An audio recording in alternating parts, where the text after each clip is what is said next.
ನಾಳೆ ರಾಜ್ಯ ರಾಜಧಾನಿ ಬೆಂಗಳೂರಿಗೆ ಪ್ರಧಾನಿ ನರೇಂದ್ರ ಮೋದಿ ಬರಲಿದ್ದಾರಾ? ಬೆಂಗಳೂರಿನಲ್ಲಿ 4 ಗಂಟೆ ಇರಲಿದ್ದಾರೆ ನರೇಂದ್ರ ಮೋದಿ. 4 ಗಂಟೆಯಲ್ಲಿ 3 ಕಾರ್ಯಕ್ರಮಗಳಲ್ಲಿ ನಮೋ ಭಾಗಿಯಾಗಲಿದ್ದಾರೆ. ದೇಶದ ಪ್ರಧಾನಿ ರಾಜ್ಯದ ರಾಜಧಾನಿಗೆ ಬರಲಿದ್ದಾರಾ? ನಾಳೆ ಬೆಂಗಳೂರಿಗೆ ಬಂದು 4 ಗಂಟೆ ಇರಲಿದ್ದಾರೆ ಪ್ರಧಾನಿ ನರೇಂದ್ರ ಮೋದಿ. ಸ್ವಾಭಾವಿಕವಾಗಿ ಯಾವುದೇ ರಾಜ್ಯದಲ್ಲೂ ಕೂಡ ನಿರಂತರವಾಗಿ ನಿಲ್ಲೋದಿಲ್ಲ. ಆದರೂ ಕೂಡ 4 ಗಂಟೆಯಲ್ಲಿ 3 ಕಾರ್ಯಕ್ರಮಗಳನ್ನು ನಮೋ ಭಾಗಿಯಾಗಿ ನಮ್ಮ ಮೆಟ್ರೋದ ಹಳದಿ ಮಾರ್ಗ ಉದ್ಘಾಟನೆಯನ್ನು ಕೂಡ ನಮೋ ಮಾಡಲಿದ್ದಾರೆ ನರೇಂದ್ರ ಮೋದಿ. ಬೆಂಗಳೂರು ಬೆಳಗಾವಿ ವಂದೇ ಭಾರತ ರೈಲಿಗೂ ನಾಳೆ ಚಾಲನೆಯನ್ನು ಕೊಡಲಿದ್ದಾರೆ ನರೇಂದ್ರ ಮೋದಿ. ಐಐಐಟಿ ಬೆಂಗಳೂರಿಗೆ ಭೇಟಿ, ಮೆಟ್ರೋದ 3ನೇ ಉದ್ಘಾಟನೆಯನ್ನು ಕೂಡ ಮಾಡಲಿದ್ದಾರೆ. ನಾಳೆ ಬೆಂಗಳೂರಿಗೆ ಪ್ರಧಾನಿ ನರೇಂದ್ರ ಮೋದಿ ಬಂದು ನಿರಂತರ 4 ಗಂಟೆಯವರೆಗೂ ಕೂಡ ಸುದೀರ್ಘವಾಗಿ ಕರ್ನಾಟಕದಲ್ಲೇ ಉಳಿದುಕೊಳ್ಳಲಿದ್ದಾರೆ. ಅದರಲ್ಲೂ ಕೂಡ ರಾಜ್ಯ ರಾಜಧಾನಿ ಬೆಂಗಳೂರು 3 ಕಾರ್ಯಕ್ರಮ ಇದೆ. Prime minister as A protocol ಪ್ರಕಾರ ನಿರಂತರವಾಗಿ ಎಲ್ಲೂ ಕೂಡ ನಿಲ್ಲೋದಿಲ್ಲ ಸ್ವಾಭಾವಿಕವಾಗಿ. ಆದರೂ ಕೂಡ 3 ಕಾರ್ಯಕ್ರಮ. ಬಿಜೆಪಿಗೆ ಸಂಬಂಧಪಟ್ಟ ಹಾಗೆ ಕರ್ನಾಟಕ ಅನ್ನೋದು ಬಿಜೆಪಿಯ ಪಾಲಿಗೆ ಒಂದು ತರಹದ ಹೆಬ್ಬಾಗಿಲು. ಇಲ್ಲೆಷ್ಟೇ ಸಮಯವನ್ನು ಕಳೆದರೂ ಕೂಡ ಅದು ಪಕ್ಷಕ್ಕೆ ಇಮೇಜ್ ಆಗುತ್ತದೇ ಹೊರತು ಡ್ಯಾಮೇಜ್ ಆಗೋದಿಲ್ಲ. ಅದು ಚೆನ್ನಾಗಿ ಅರಿತಿರ್ತಕ್ಕಂಥ ನರೇಂದ್ರ ಮೋದಿ ಕರ್ನಾಟಕದಲ್ಲಿ ಎಷ್ಟು ಸಮಯವನ್ನು ಕಳೆದರೂ ಕೂಡ ಅದರಲ್ಲಿ ವರಿ ಮಾಡಿಕೊಳ್ಳೋದಿಲ್ಲ. ಸೊ ಬಿಜೆಪಿಯ ರಾಷ್ಟ್ರಮಟ್ಟದ ನಾಯಕರುಗಳು ಕೂಡ ಕರ್ನಾಟಕದಲ್ಲೇ ಅತಿ ಹೆಚ್ಚು ಸಮಯವನ್ನು ಕಳೆದಿರೋದು.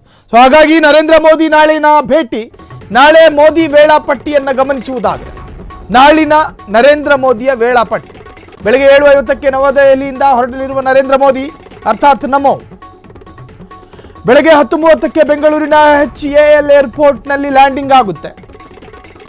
ಬೆಳಗ್ಗೆ 10:35ಕ್ಕೆ ಹೆಲಿಕಾಪ್ಟರ್ ಮೂಲಕ HAL ಏರ್ಪೋರ್ಟ್ನಿಂದ ಟೇಕ್ ಆಫ್. ಬೆಳಗ್ಗೆ 10:55ಕ್ಕೆ ಮೇಕ್ರಿ ಸರ್ಕಲ್ನ HQTC ಹೆಲಿಪ್ಯಾಡ್ನಲ್ಲಿ ಲ್ಯಾಂಡಿಂಗ್ ಮಾಡ್ತಾರೆ. ಬೆಳಗ್ಗೆ 11 ಗಂಟೆಗೆ ರಸ್ತೆ ಮಾರ್ಗವಾಗಿ KSR ರೈಲ್ವೆ ನಿಲ್ದಾಣಕ್ಕೆ ಪ್ರಯಾಣ.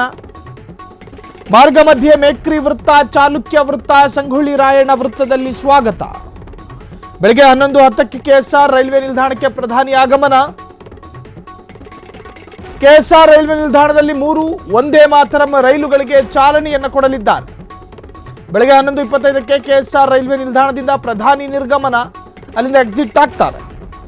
ರಸ್ತೆ ಮಾರ್ಗವಾಗಿ ರಾಗಿಗುಡ್ಡ ಮೆಟ್ರೋ ನಿಲ್ದಾಣಕ್ಕೆ ಮೋದಿ ಪ್ರಯಾಣ ಬೆಳೆಸ್ತಾರೆ. ಮಾರ್ಗ ಮಧ್ಯೆ ಸೌಥಂಡ್ ವೃತ್ತ, ರಾಗಿಗುಡ್ಡ ಮೆಟ್ರೋ ನಿಲ್ದಾಣದ ಬಳಿ ಸ್ವಾಗತ. ಬೆಳಗ್ಗೆ 11:45ಕ್ಕೆ ರಾಗಿಗುಡ್ಡ ಮೆಟ್ರೋ ನಿಲ್ದಾಣಕ್ಕೆ ಆಗಮನ. ಮಧ್ಯಾಹ್ನ 12:50ರವರೆಗೆ ಹಳದಿ ಮಾರ್ಗಕ್ಕೆ ಹಸಿರು ನಿಶಾನೆ ಗ್ರೀನ್ ಸಿಗ್ನಲ್ ತೋರಿಸಲಿದ್ದಾರೆ. ಮಧ್ಯಾಹ್ನ 12:50ಕ್ಕೆ ಎಲೆಕ್ಟ್ರಾನಿಕ್ ಸಿಟಿ ಮೆಟ್ರೋ ನಿಲ್ದಾಣಕ್ಕೆ ಆಗಮನ. ಮಧ್ಯಾಹ್ನ 12:55ಕ್ಕೆ ಎಲೆಕ್ಟ್ರಾನಿಕ್ ಸಿಟಿಯಲ್ಲಿರುವ IIIT ಸಭಾಂಗಣಕ್ಕೆ ಆಗಮನ. ಮಧ್ಯಾಹ್ನ 1 ಗಂಟೆಗೆ ಸಭಾ ಕಾರ್ಯಕ್ರಮದ ವೇದಿಕೆಗೆ ಪ್ರಧಾನಿ ಆಗಮನ.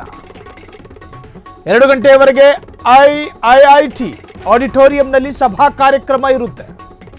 ಮಧ್ಯಾಹ್ನ 1:25ಕ್ಕೆ RV ರಸ್ತೆಯಿಂದ ಬೊಮ್ಮಸಂದ್ರದವರೆಗಿನ ಹಳದಿ ಮಾರ್ಗ ಉದ್ಘಾಟನೆ. ಮೆಟ್ರೋ 3ನೇ ಹಂತದ ಕಾಮಗಾರಿಗೆ ಶಂಕುಸ್ಥಾಪನೆ. ಮಧ್ಯಾಹ್ನ 1:30ರಿಂದ 2 ಗಂಟೆಯವರೆಗೆ ಪ್ರಧಾನಿ ನರೇಂದ್ರ ಮೋದಿ ಭಾಷಣ ಮಾಡಲಿದ್ದಾರೆ. ಅರ್ಧ ಗಂಟೆ ಭಾಷಣ. ಮಧ್ಯಾಹ್ನ 2:05ಕ್ಕೆ ಕಾರ್ಯಕ್ರಮದ ವೇದಿಕೆಯಿಂದ ಪ್ರಧಾನಿ ಎಕ್ಸಿಟ್ ಆಗ್ತಾರೆ. ಮಧ್ಯಾಹ್ನ 2:15ಕ್ಕೆ ರಸ್ತೆ ಮಾರ್ಗವಾಗಿ ಹೆಲಿಪ್ಯಾಡ್ಗೆ ಆಗಮನ. ಅಲ್ಲಿಂದ ಮತ್ತೆ ಮಧ್ಯಾಹ್ನ 2:20ಕ್ಕೆ ಹೆಲಿಕಾಪ್ಟರ್ ಮೂಲಕ HAL ಏರ್ಪೋರ್ಟ್ಗೆ ನಿರ್ಗಮನ. ಮಧ್ಯಾಹ್ನ 2:40ಕ್ಕೆ ನವದೆಹಲಿಗೆ ಪ್ರಧಾನಿ ನರೇಂದ್ರ ಮೋದಿ ನಿರ್ಗಮಿಸಲಿದ್ದಾರೆ. ನರೇಂದ್ರ ಮೋದಿ ಬೆಂಗಳೂರಿಗೆ ಬಂದು ಹೋಗುವುದರ ಒಳಗಾಗಿ ಯಾವ್ಯಾವ ಕಾರ್ಯಕ್ರಮಕ್ಕೆ ಹೋಗ್ತಾರೆ, ಯಾವ ಉದ್ಘಾಟನಾ ಕಾರ್ಯಕ್ರಮವನ್ನ ಉದ್ಘಾಟನೆ ಮಾಡಲಿದ್ದಾರೆ, ಜೊತೆಗೆ ಯಾವ ಶಂಕುಸ್ಥಾಪನೆಗಳು ಕರ್ನಾಟಕದಲ್ಲಿ ನಡೆಯುತ್ತೆ, ಎಲ್ಲ ವಿವರಗಳನ್ನು ನೀವು ನೋಡಿದ್ರಿ. ಸೊ ನಾಳೆ ಪ್ರಧಾನಿ ನರೇಂದ್ರ ಮೋದಿ ಬರಲಿದ್ದಾರೆ ಬೆಂಗಳೂರಿಗೆ. 3 ಕಾರ್ಯಕ್ರಮದಲ್ಲಿ ಒಟ್ಟಾರೆ 4 ಗಂಟೆಯ ಕಾಲ ಸಮಯವನ್ನು ಕಳೆಯಲಿದ್ದಾರೆ ನರೇಂದ್ರ ಮೋದಿ. ಕ್ಷಣ ಕ್ಷಣದ ಸುದ್ದಿಗಳಿಗಾಗಿ ಫ್ರೀಡಂ ಟಿವಿ ಸಬ್ಸ್ಕ್ರೈಬ್ ಮಾಡಿ, ಲೈಕ್ ಮಾಡಿ ಹಾಗೂ ಫಾಲೋ ಮಾಡಿ. ಹೊಸ ಸುದ್ದಿಗಳ ನೋಟಿಫಿಕೇಶನ್ಗಾಗಿ ಬೆಲ್ ಐಕಾನ್ ಮೇಲೆ ಕ್ಲಿಕ್ ಮಾಡಿ.